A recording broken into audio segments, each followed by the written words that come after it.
Hey, how are you? Good. How are you doing, sir? I'm doing great, thanks. Thanks for having me on. Yeah, thanks for taking the time. We'll get right into it here. Your New York Times best-selling book, The Dynasty, about the New England Patriots, is now going to be a 10-part documentary.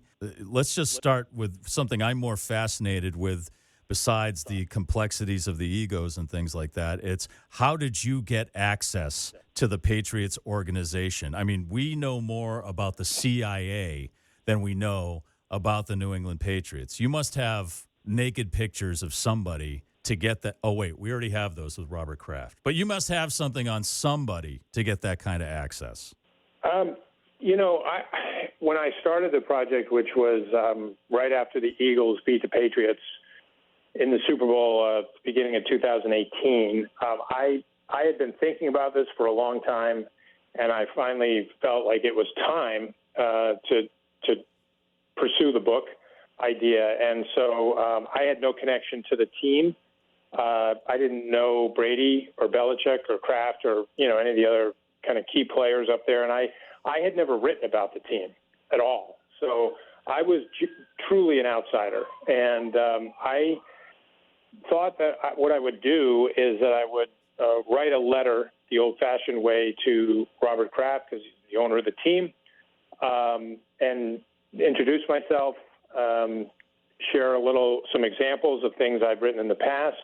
I assumed he wouldn't know who I was, and I really approached it like I did when I got out of college and I was trying to get my first job and I was sending around my resume. That's what I did. And 6 months went by, and then one day in my mailbox, I still remember it well. I went to get the mail. It was a summer day, and on top of the stack was a letter from Robert Kraft. And I was very surprised. I'd be lying to you if I said I expected that. I was shocked. And before I even opened the letter, I had formed an opinion, which was he's different. Regardless of what the letter says, I'm thinking there's something really different about this man, because, first of all, very few people these days even write letters. Right. Anybody. Yeah. And especially someone like in his position, like the fact that he took the time to write me a letter, I just thought was remarkable. And that was the beginning of, building a relationship that led to being invited up there to spend time with him and then eventually with the team and start to get to know people. It's a process. I've been involved in this now for 6 years, between writing the book first and then, writing and producing the docuseries. But that's how it started. That's amazing. It sounds so simple, but that just to get the door open is the hardest thing. And it was basically, I mean, we'll never see a run like this, I don't think, for a long time. I mean, a 20-year run that they had with these three same guys at the helm, and it was all about checking your ego at the door before you got on the field. Now, of the three guys you mentioned there, Tom Brady, Bill Belichick, Robert Kraft, who was the most instrumental in making that happen? Well, first of all, to your first point about whether we'll see it again, I think I don't like to make predictions, but first of all, if you look backward, historically, you can say in 100 years of professional football history in this country, we have never seen a 20-year marriage between an owner, a coach, and a quarterback. So in 100 years of precedent, it has never happened. And I think it is, which is why I'm comfortable. I'm normally not comfortable, but I'm comfortable in this situation saying we aren't going to see this again. Because think about what it would take. Think about this. Can you see Andy Reid, Patrick Mahomes still together 15 years from now? I just don't see it. That's not going to happen. It's not going to happen. And so I think we've witnessed something that is akin to Babe Ruth at the turn of the century. It is akin to what Secretariat did in the early 1970s. These are like one-time things. Doesn't mean there haven't been other incredibly great racehorses or great baseball sluggers. I'm just saying, we could argue, was Babe Ruth the greatest baseball player ever? That's not the point.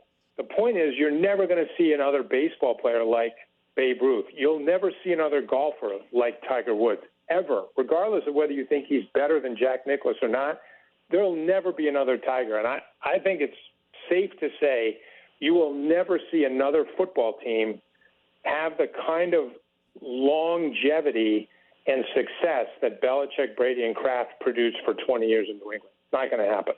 And who do you think was responsible, though, for keeping it together? Because, there was a lot of tension there.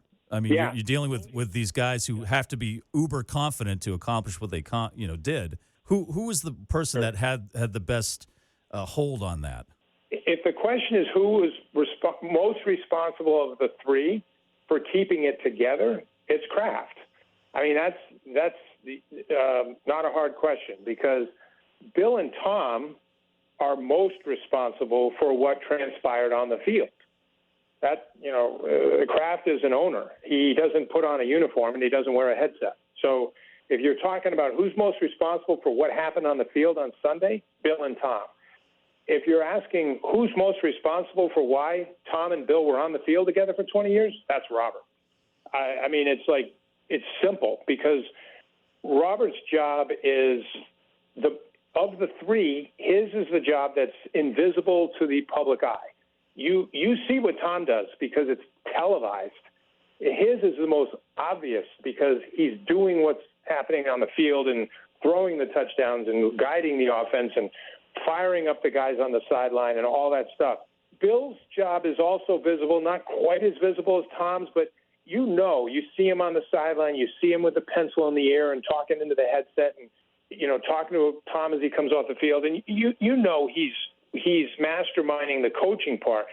But Robert's job is it's like having John Lennon and Paul McCartney on his payroll for 20 years and trying to figure out, but how do I keep them on the payroll together? Because you got the two brightest stars in the NFL is a coach and a quarterback. And it's really hard to get two stars to share the one spotlight. It's human nature. And as they kept getting higher and higher and, up the mountain and further away from everybody that was chasing them, it's like it's so hard to keep the two guys playing together. And that's what Robert did. It's diplomacy. In the book, I call it shuttle diplomacy. By the end, he was the bridge between Bill and Tom. The book is great. We're looking forward to the documentary.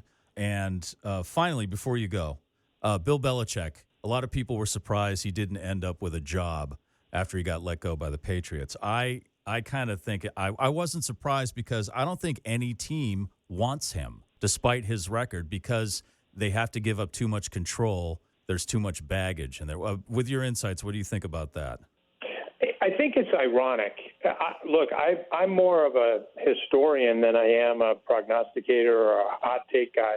I think history is so informative and important. If you look historically, when Bill came to New England, he was the coach that nobody wanted.